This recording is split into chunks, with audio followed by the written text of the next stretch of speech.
Миссионерство 2.0. Может быть, ты сейчас сидишь и думаешь, меня это не касается, я не собираюсь быть миссионером, я хочу родить 3 детей, прожить от начала и до конца в Бишкеке, чтобы меня похоронили там на понятном кладбище, у меня нет планов вообще заниматься миссионерством. Или, может быть, у тебя есть другая идея, что я хочу быть миссионером, чтобы меня отправили в Америку или в Австралию, да? У меня есть огромное желание в Канаду уехать миссионером. В Сингапур нет. Там, как некоторые ребята говорят, там слишком жарко и слишком влажно. Сингапур — это не наше место. И я людям объясняю всегда, что Америка ни в чем не виновата. Это прекрасная страна.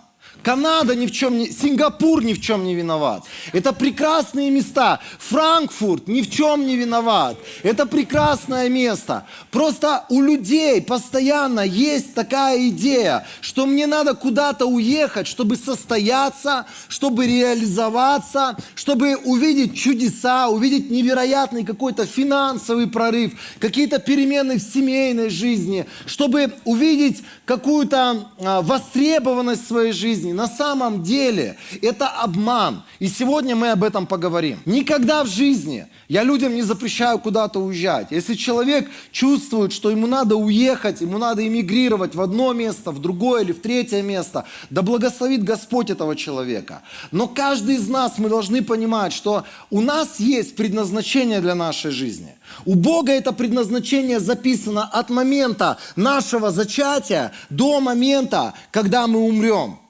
Когда нас положат в сырую землю, да. Вот этот вот промежуток времени у Бога прописан, и это называется воля Божия, благая, угодная и совершенная о нас. И знаете, человек вот в этом промежутке времени, он может прожить вот здесь, он может прожить вот здесь, хоть как, но Бог хочет, чтобы ты прожил вот именно в этом отрезке, который Он для тебя начертил. Бог начертил о тебе, или Бог написал о тебе твое будущее, Он написал о тебе твою судьбу. Поэтому так важно искать от Него Его планов и стать тем человеком, кем Бог тебя хочет видеть. Быть тем человеком или быть там, таким человеком, где Он тебя хочет видеть. Так как, например, у Него есть планы о каждом из нас, и мы родились здесь, мы уверовали здесь, и, скорее всего, большинство из нас мы здесь и умрем. Это Божий план. Но есть такая категория людей, которые отсюда со временем куда-то уедут, эмигрируют. И я хочу говорить сегодня для тех, кто здесь умрет, и для тех, кто отсюда уедет, и, может быть, даже больше никогда сюда не вернется. Для любой категории людей подходит эта проповедь. Поэтому, если ты думаешь, что я не миссионер, я не призван к миссионерству, поэтому эта проповедь не для меня, это обман. Если говорить о миссионерах, я всегда вспоминаю одну и ту же вещь. Когда я столкнулся с христианами, мое первое соприкосновение произошло, мне было там 16 с половиной лет. Моя мама уверовала. И знаете, вот когда она уверовала, я подумал так. Она попала в какую-то религиозную систему. То есть я думал так, что верить в Бога, это быть сопричастным к какой-то религиозной системе, их набору ценностей, их набору правил, подчиняться определенным правилам, которые эта религиозная система для себя установила, что-то есть, чего-то не есть, праздновать какие-то особенные праздники и исполнять какие-то определенные религиозные формы. Вот когда вы первый раз услышали о Боге или о том, что какой-то человек уверовал, стал ходить на собрания, у вас примерно такие же мысли появились в голове, что это люди, которые каким-то образом вовлечены сегодня в религиозную систему или в набор религиозных ценностей. Правильно же? Я начал себе представлять, что место, куда она ходит, это место увешано определенными картинками, там определенный такой антураж, там определенные люди в определенных одеждах священнических и тому подобное. И знаете, когда я первый раз попал на собрание, я был в шоке. Даже не так. В шоке сказать, это вообще ничего не сказать. Потому что я стал понимать, что это не просто религиозная система, это секта. Потому что, оказывается, они вне этой религиозной системы. И первая моя мысль была о том, что это секта, и маму надо двумя руками оттуда выдергивать. Поэтому я первые мои слова, которые я ей говорил о том, что ее обманули, обольстили, охмурили, поэтому пора тебе бежать оттуда. Поэтому если ты кому-то проповедуешь Евангелие, и тебе люди говорят подобные вещи, это нормальная реакция. Это нормально, когда люди, не соприкасающиеся с Богом, не знающие Слово Божие, реагируют таким образом. Потому что они ожидали, что ты стал частью какой-то религиозной организации, и когда они видят, что ты не зависишь ни от каких религиозных организаций, твоя вера, она живет, завися от личности, это пугает очень многих людей. Чем дальше я общался с мамой, тем больше я понимал, что их отношения, вот отношения этих верующих, я стал знакомиться с разными ребятами из церкви, и я стал понимать, что они на самом деле никакая не религиозная организация, это люди, которые имеют отношение с личностью. Чем отличается религиозная организация от Церкви Божией? Тем, что Церковь Божия, Библия говорит, она имеет у себя голову Иисуса Христа, и каждый имеет связь с этой головой. Каждый. Согласитесь, мой палец имеет связь с моим мозгом, потому что сейчас мой мозг ему говорит, и этот палец реагирует. И если в том числе, например, этот палец ударить, мой мозг будет тоже реагировать. Есть прямая связь между любым членом тела и мозгом или головой. Так вот, жить сегодня со Христом, общаться со Христом, или, скажем так, быть верующим, быть частью церкви, это иметь близкие непосредственные отношения с головой, со Христом. Вообще, когда мы говорим о церкви, когда мы говорим о христианах, когда мы говорим о христианстве, то мы должны понимать, что христианство имеет краеугольным камнем или основой отношения с реальным Богом. Общение с реальным Богом. Вот как ты видишь соседа, как ты сейчас разговариваешь с соседом, имеешь отношения с соседом, точно так же все христианство, оно построено на близких, личных, дружеских отношениях с реальным Богом. Когда ты уверовал, ты не просто вовлекся в какую-то религиозную среду, ты не просто вовлекся в какую-то религиозную систему. Бог нашел тебя для себя, чтобы ты общался с Ним.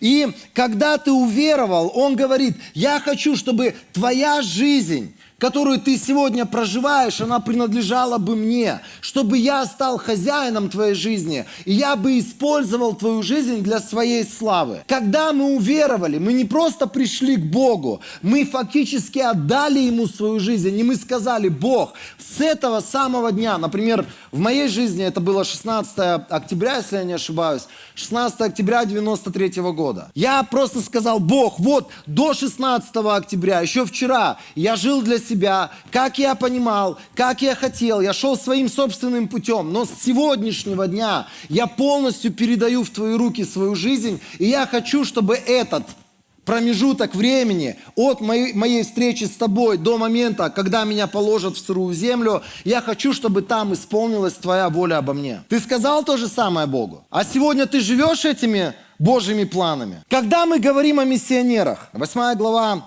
книга Деяний апостолов. Это история о церкви, которая происходила в Иерусалиме.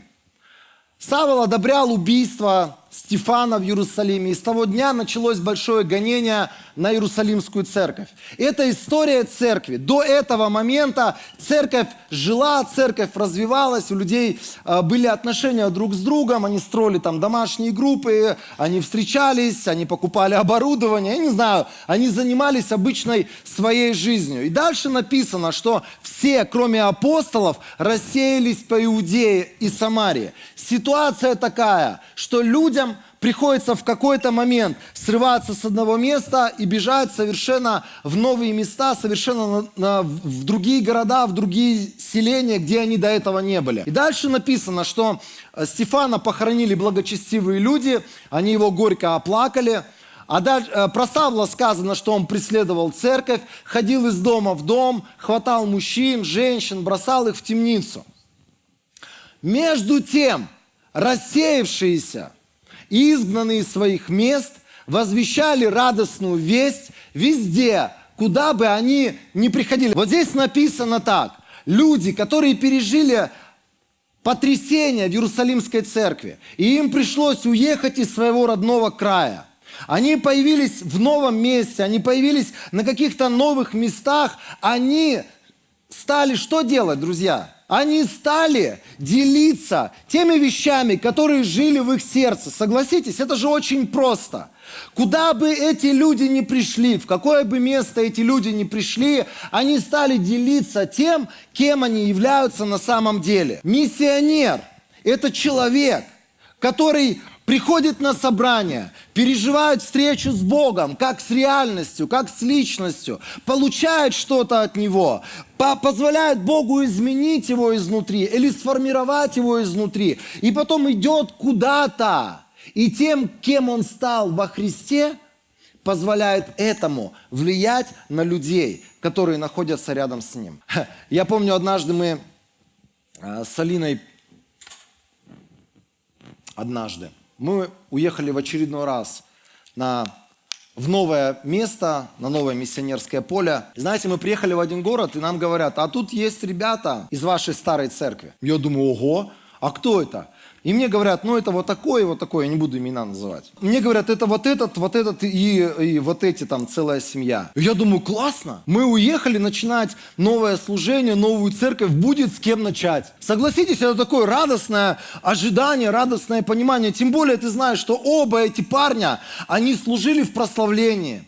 Они участвовали в поклонении, они пели на сцене. Это были люди, вовлеченные в служение много лет. И у тебя есть определенное ожидание, что ты сейчас придешь к этим ребятам. Да, они, может быть, так как они верующие, они ходят в какую-то другую церковь, но ты вдохновишь их и скажешь, давай, братан, вместе с нами начнем нашу божественную церковь. И эти люди вовлекутся в твое служение. Вообще, когда ты начинаешь новое служение, всегда у тебя есть куча идей, как это сделать. И тебе кажется, что это будет вот так, вон с теми, с третьими, с десятыми, но иногда это вообще все идет, не по плану.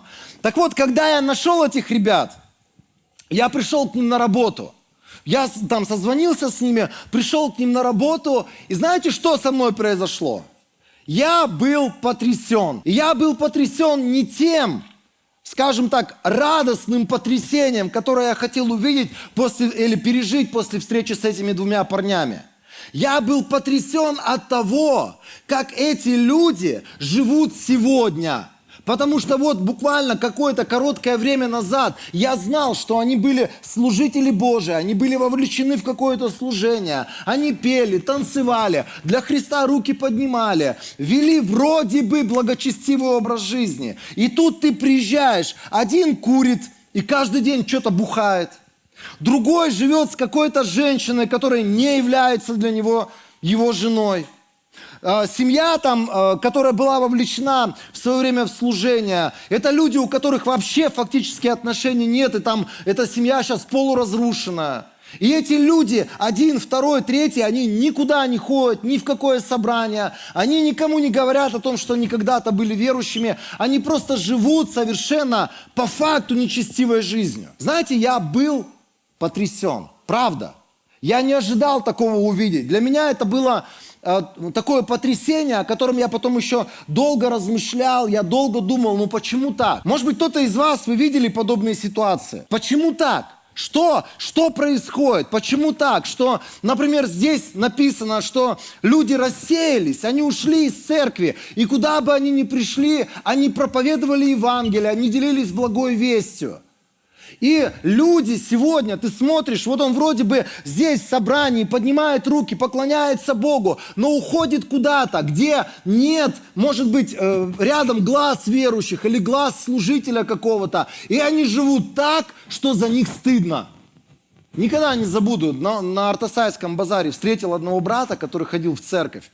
И когда он, знаете, вот ты со стороны идешь, ты не ожидаешь встреч каких-то, ты там пришел покупать овощи, и ты идешь и смотришь издалека, человек там с сигаретой, счастливый, улыбается сам себе, дует на эту сигарету, общается с этой сигаретой, счастливый. И тут вдруг он встречает тебя, и он готов эту сигарету схавать в этот момент.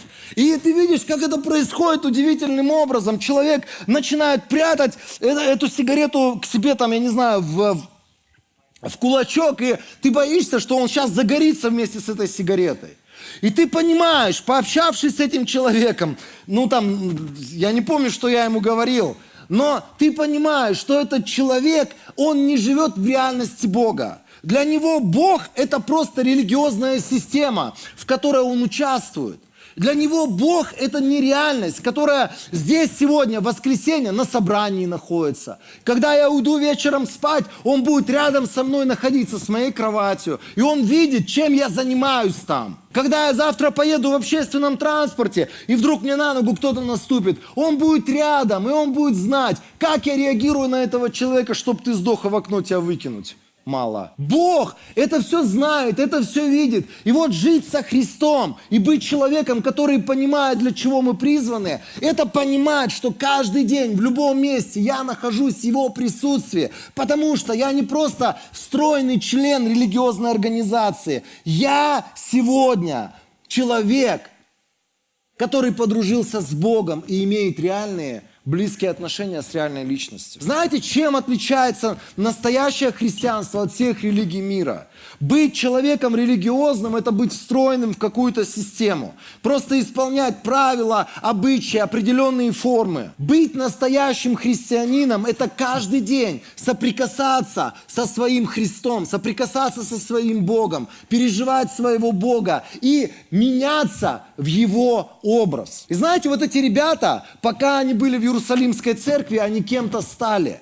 И когда они пришли на новые места, они стали делиться всего лишь тем, кем они стали во Христе Иисусе. Когда мы говорим о миссионерах, ты приходишь к своим родственникам, и тебе не надо напоминать, что ты верующий, чтобы ты с ними там не бухал сегодня вечером. Тебе не надо напоминать, чтобы ты, когда встретишься со своими старыми друзьями, чтобы ты вдруг не поддерживал матершинные разговоры. Тебе не надо напоминать, потому что внутри тебя живет какой-то новый человек, которому ничего не надо напоминать, за которым не надо ставить надсмотрщика, за которым не надо ставить наблюдателя, который смотрит и думает, ага, потому что настоящее христианство – это встречаться с Богом, переживать Бога, позволять Богу делать нас новыми людьми. И куда бы мы ни пришли, мы будем вести себя совершенно по-другому. И нам не надо будет, к примеру, не надо будет тебе говорить, что тебе можно с твоими друзьями, а чего нельзя. Твой внутренний человек будет это понимать. Что это то, что, например, ты раньше делал, оно не прославляет Христа, оно позорит Христа. Поэтому ты просто это делать не будешь. И ты будешь просто делиться теми вещами, которые живут внутри тебя. И вот эти ребята,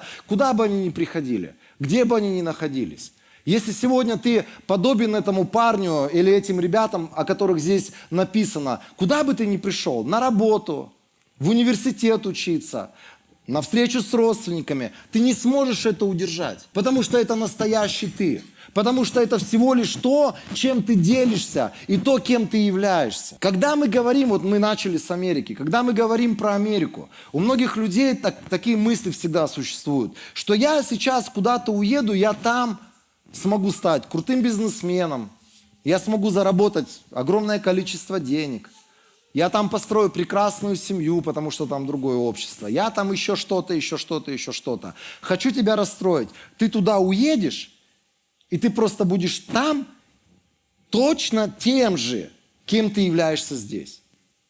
Если ты здесь был неудачник, ты был безработный, там ты точно такой же безработный будешь. Если здесь, например, у тебя была разбитая семья, у тебя были разбитые отношения, ты был мрачный грубиян, Америка тебя не исправит. Вокруг люди будут улыбаться, будут говорить «have a nice day», да, а у тебя как была вот это быдлянство, так оно и будет. Чего они лезут ко мне? Я его просил, что ли, мне вот это все говорить. Куда бы ты ни поехал, не обольщайся. Ты всего лишь будешь тем человеком, кем ты стал на сегодняшний день с Богом. Если ты сегодня научился с Богом побеждать, к примеру, там какие-то грехи, тебе не важно, тебя на Мадагаскар поселят, тебе не важно. Ты как, например, здесь не курил, не пил, не матерился. Ты на Мадагаскаре не начнешь материться. Большинство людей говорят, ну я приехал, здесь такое сообщество, здесь по-другому нельзя, все воруют. Но если ты другой человек, которого Бог создал, куда бы ты ни приехал, даже если все воруют, все матерятся, все бухают, все употребляют наркотики, ты будешь другим, потому что ты другой изнутри. Когда мы говорим о миссионерстве, каждый из нас, мы призваны на кого-то влиять, каждый из нас, мы призваны своей жизнью на кого-то повлиять, но именно жизнью, не словами. Жизнь – это когда ты соприкасаешься с Богом, и ты позволяешь Ему изменить твой характер. Если раньше ты был вот эта вот недовольная бубня постоянно, то сегодня, куда бы ты ни пришел, ты распространяешь радость, счастье, и люди на тебя смотрят и говорят, братан, что куришь? И ты ему говоришь, аллилуйя, я ждал этого вопроса. И ты начинаешь открывать какие-то места Писания и говоришь, вот, каждое утро я наполняюсь этим.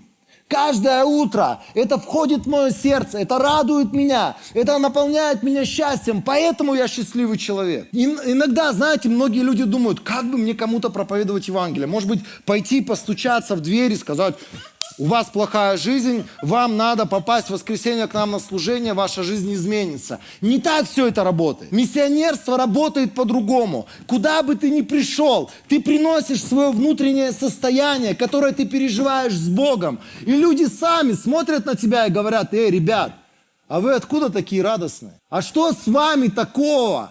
Почему вы не заботитесь о завтрашнем дне? Почему вы не говорите постоянно о проблемах сегодняшнего мира, которые существуют вокруг нас? Почему вы не жалуетесь на жизнь? Люди будут задавать сами вам вопросы, и ты будешь говорить «Аллилуйя». Потому что каждого из нас Бог призывает быть миссионером на своем месте, где мы сегодня находимся. Не зря, когда Иисус говорил о пришествии или сошествии Духа Святого, Он говорил, оставайтесь в Иерусалиме. Помните это место Писания? Деяния апостолов, 1 глава, там 7-8 стихи. Он говорит, оставайтесь в Иерусалиме. Потом, когда сойдет на вас Дух Святой, вы будете в силе моими миссионерами. Там можно вставить это слово. Вы будете посланы для определенных людей, для того, чтобы проповедовать им. И там написано где? В Иерусалиме, то есть место, где вы живете. Дальше, по всей Иудее, по всей Самарии и потом до края земли.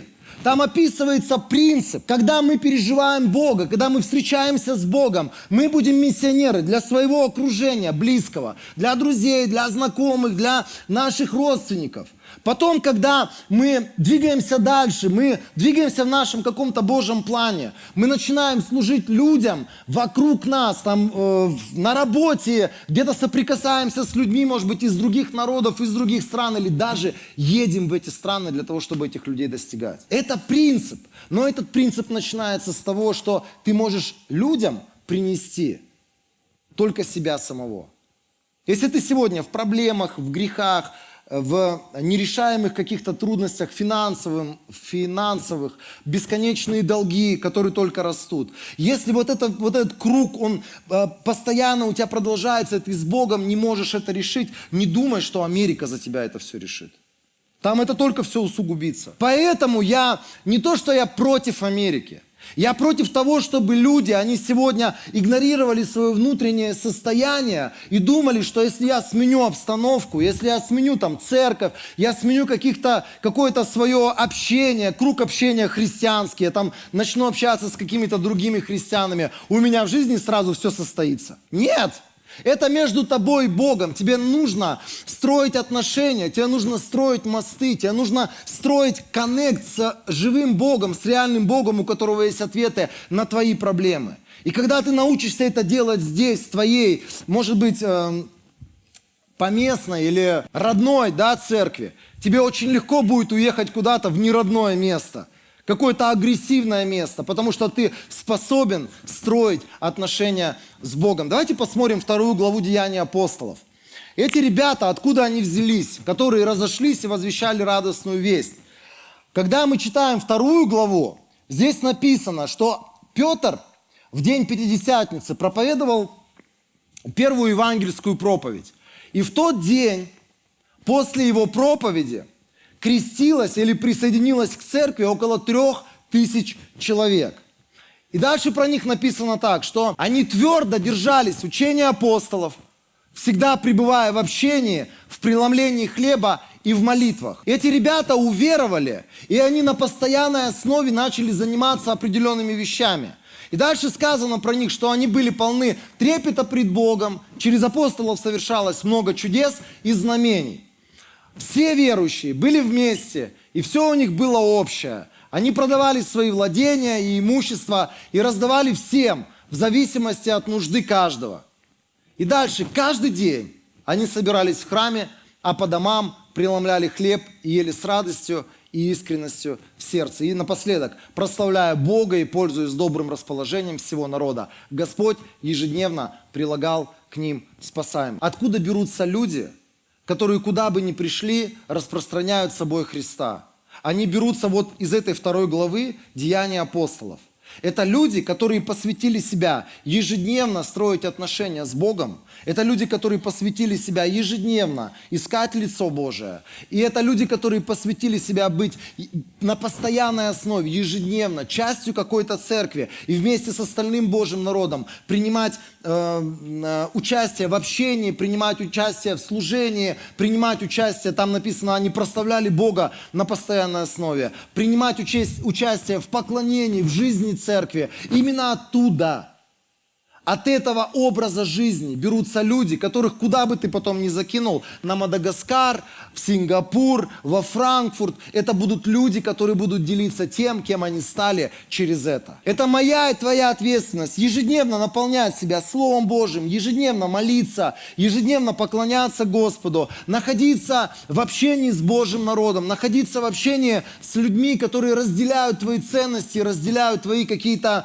совместные цели, к которым вы вместе идете. И это то, что рождает по-настоящему в людях определенный стержень. Это рождает в людях определенное основание. Это люди, которые знаете, изо дня в день они построили какой-то фундамент, на котором они стоят. И это важно. На самом деле это важно. Не просто для церкви. Это важно для любого человека. Потому что в какой-то момент может так получиться, что, к примеру, ты завтра уедешь учиться совершенно в другое место, в другую страну, где нет какой-то, может быть, церкви или нет общения какого-то христианского. Чтобы тебе не оказаться человеком, про которых я говорил в самом начале, которые просто вернулись в свой старый образ жизни. Но чтобы тебе оказаться человеком, который распространяет Христа вокруг себя и быть по-настоящему человеком, который продолжит жить в центре воли Божией для себя. Нам необходимо ставить акценты на качестве наших отношений со Христом. Чтобы через качественные отношения со Христом, через встречи с Ним, становиться все более и более похожим на Него. Чтобы позволить Ему сделать качественными наши сердца. Когда есть огромное количество людей качественных, людей, которые все более и более отображают Христа, когда есть такое количество или большое количество таких людей, тем больше влияние на нашу страну, на нашу землю. Тем больше влияние на тех, которые сегодня не знают Христа, которые живут сегодня во тьме.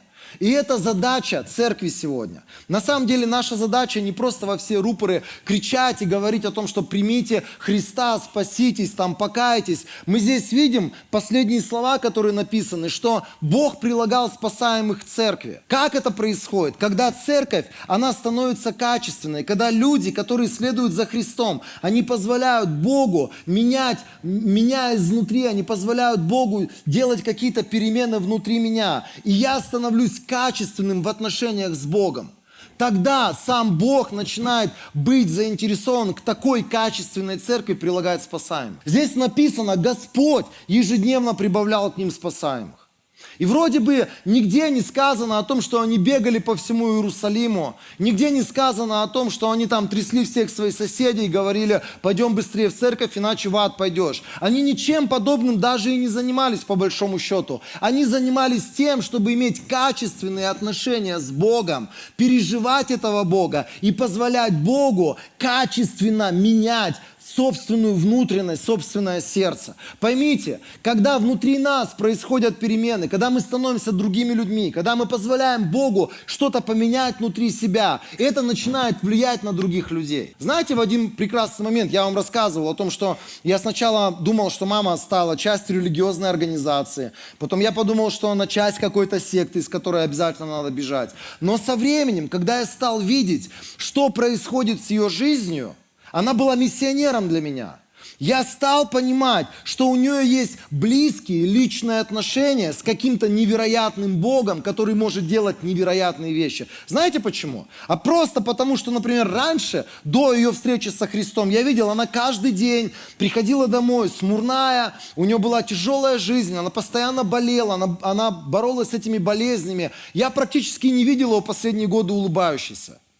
И то же самое было с отцом. Практически у них была вот эта битва за выживание, зарабатывание денег, решение каких-то ежедневных проблем. Никакой радости вообще. Единственная радость, когда там в сериале добрые победили злых. И ты как-то так на сердце спокойнее становится. Нет, я стал видеть, что ее жизнь, она категорически, качественно изменилась. Она стала человеком, который утром просыпается, поет, благодарит Бога, улыбается, она счастлива, она начинает ко мне совершенно по-другому относиться. Я стал видеть совершенно другого человека. Я стал видеть те огромные перемены, которые происходили в ее сердце.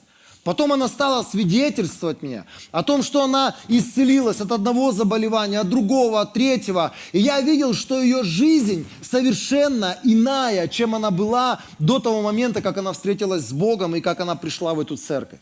И я стал понимать тогда, что следовать за Богом – это иметь личное отношение с Ним, которое есть у моей матери. И это стало меня задевать. И это стало меня, знаете, сподвигать на то, чтобы я ей стал задавать вопросы. А как у вас то? А как вы относитесь к этому? А как правильно вот это? А как вы молитесь? Я стал задавать всякие вопросы. И для нее это была просто возможность проповедовать мне Евангелие снова и снова и снова и снова. И знаете, вот когда ты видишь, что жизнь человека, она качественным образом поменялась. Эта жизнь, она может повлиять гораздо больше, чем все слова, самые умные, самые прекрасные, самые религиозные, которые мы можем сказать другим людям. И опять-таки, эта же жизнь, она может оттолкнуть огромное количество людей, которым мы говорим хорошие слова, и которые сначала смотрели на наши слова, она может оттолкнуть нас, других людей, от Евангелия в том числе. Я не знаю, как у вас, но, например, чем больше я проповедую Евангелие, чем больше я служу людям, обучаю других людей, тем больше внутри меня, или отчетливее внутри меня становится это слово, которое Иаков сказал, что немногие делайтесь учителями. Немногие становитесь учителями, потому что с учителей будет больший спрос. Когда мы кого-то обучаем, когда мы кому-то говорим о том, как надо жить, с нас всегда будет больший спрос. Лучше всего и правильнее всего это говорить людям то, что внутри тебя живет. И обучать людей тем, чем ты уже сам живешь. Потому что многие люди, есть вот такая категория людей, которая, например, с больших трибун говорила о том, как правильно жить, о том, как правильно куда-то идти, о том, как правильно строить семью и быть мужем одной жены. О том, как, например, каждое воскресенье, если я не сдох, быть на собрании, давать, к примеру, там, я не знаю, даяния какие-то, пожертвования. А потом проходит какое-то время, и ты смотришь, думаешь, интересно, а этот человек сегодня, он не служитель.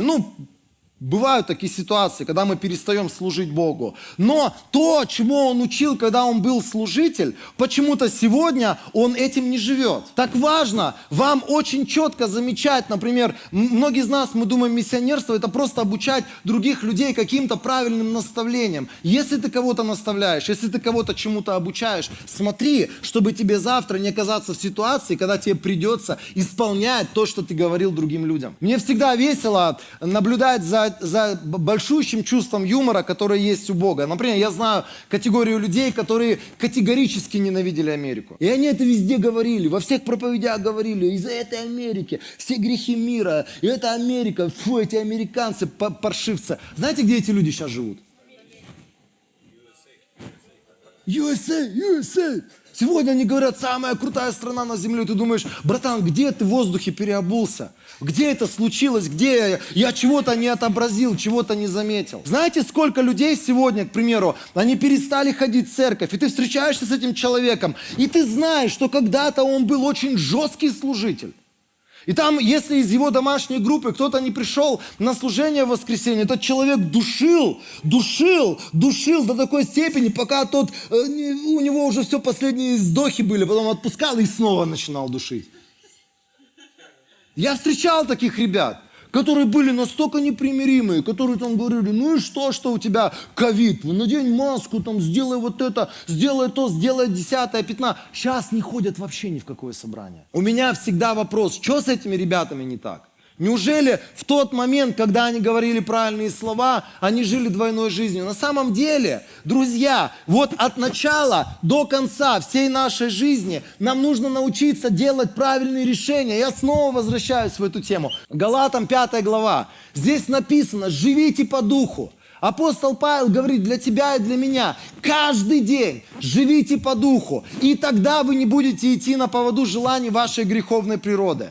Как только, например, ты 20 лет жил по духу, и ты перестал делать блуд, порнографию, заниматься какими-то постыдными вещами, красть, блудить там и т.д. и т.п. 20 лет ты это не делал. Потому что ты жил по духу, и таким образом ты побеждал греховную природу. Но на 21 год ты перестал жить по духу, стал жить по плоти, то ты начинаешь падать в дела плоти. Дальше Библия говорит, греховная природа, и она у нас есть всегда до момента, пока нас в сырую землю не положат. Вот греховная природа у Дениса, у Давида, которому, например, 13 лет или которому почти 50 лет, она у всех одинаковая. Она желает того, что противоречит желанию Духа.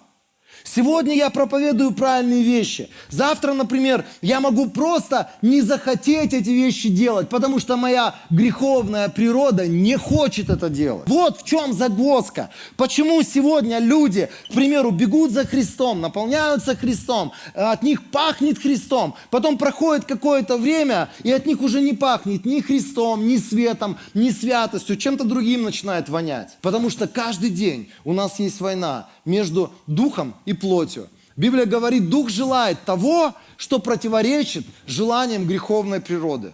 Наша греховная плоть, все, что она хочет, побольше бы денег, побольше бы кайфовать, побольше бы там жить просто себе в удовольствие, вне всяких границ, и делать то, что мне нравится. Она вообще против того, чтобы ей что-то указывали. И когда ты начинаешь греховной природе указывать ее границы, указывать ее место, она начинает бунтовать. Библия говорит, что эти две субстанции внутри меня постоянно выступают друг против друга. И в итоге вы не делаете того, что хотели бы делать. Вот утром просто, например, в воскресенье, сейчас я сижу на собрании, в 17:30 я пришел сюда, я смирился пред Богом, я здесь. Я вдруг слышу, что ежедневно надо читать, молиться, ежедневно нужно делать над собой усилия, чтобы наполняться Богом. И ты говоришь, аллилуйя, я буду это делать. А утром греховная природа твоя, не выспавшаяся, которая не хочет ни на работу, которая не хочет заниматься какими-то обыденными делами. И она говорит, какой молиться, какой поститься, какой там за Христом бежать.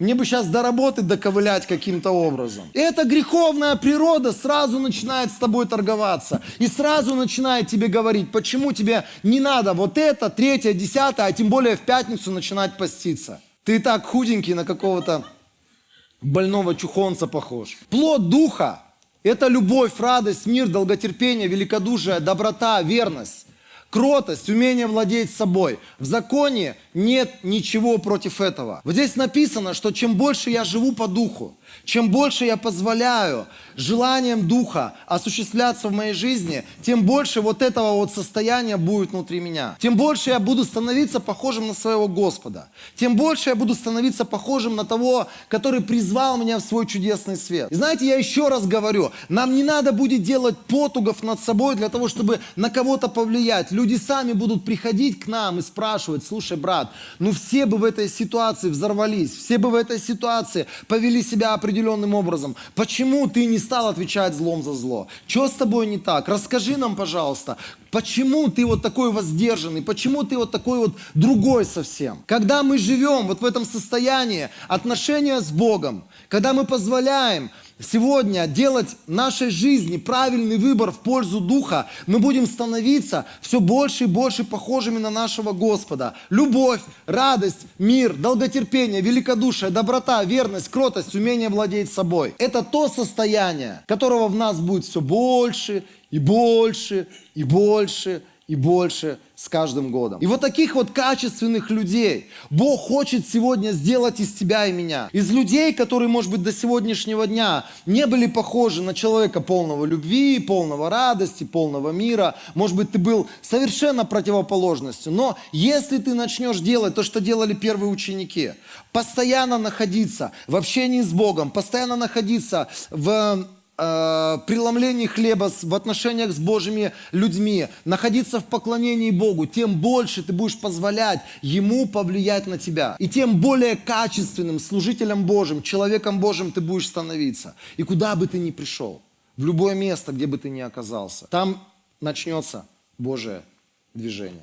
Без всякого напряга. Знаете, вот миссионерство, это никогда не напряг. Это никогда не состояние, когда там человек как-то особенно напрягается и едет в напряженном состоянии в какое-то другое место. Он просто приезжает и привозит с собой весь тот багаж достижений со Христом, которые он построил в своей поместной церкви. И я не удивлюсь, если, например, лет через 5, через 10 кто-то из вас окажется в одном месте, в другом, в третьем, в 10-м, в 15-м месте. И вы просто позвоните и скажете: Денис, я не знаю, что происходит, я вот тут приехал вроде бы учиться или вроде бы там деньги зарабатывать, а вокруг меня домашняя группа собралась. Приезжай, помоги, послужи, или пришли команду людей. И это и есть настоящее миссионерство, к которому Бог призывает сегодня свою церковь. Миссионерство — это не бла-бла-бла, языком болтать и рассказывать другим людям о том, как жить надо. И потом, когда ты оказываешься в какой-то ситуации, в трудной, ты совершенно по-другому себя ведешь. Знаете, я помню, когда мы попали в Екатеринбург, и у нас ребенок заболел, и мы год практически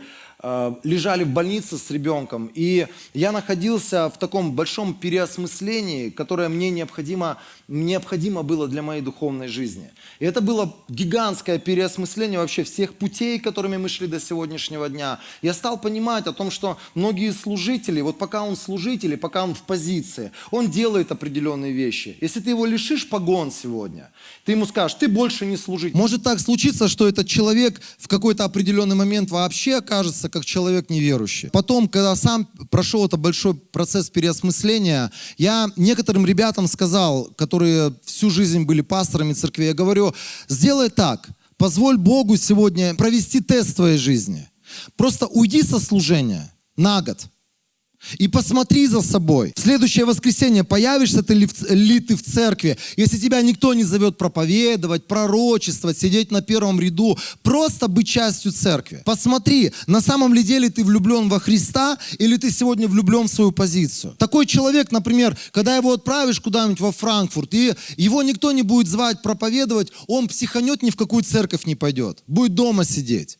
Но если это человек, который продолжает иметь отношения с Богом, продолжает иметь близкие отношения с Богом, этому человеку не важно, дали ему проповедовать, знают его, позвали его, он просто будет там, потому что он понимает, что этого от него хочет Господь. Этот человек лишится каких-то позиций, этот человек лишится каких-то регалий, он продолжит любить свою жену так же, как и раньше. А не психанет и не скажет: ну ладно, раз меня сняли со служения, я больше не служитель, я теперь там себе новую жену найду. А вы смеетесь? Огромное количество служителей, стоило им просто потерять служение, ты смотришь на этого человека, один вернулся, снова проповедует Гербалайф, и ты думаешь: какой Гербалайф, тебе надо было Евангелие проповедовать. Нет, он уехал из-за того, что он больше не пастор, он проповедует Гербалайф. Другой перестал на собрание приходить, ты спрашиваешь: в какую ты церковь ходишь? Ой, я ни в какую церковь не хожу, я сам дома, сам себе церковь.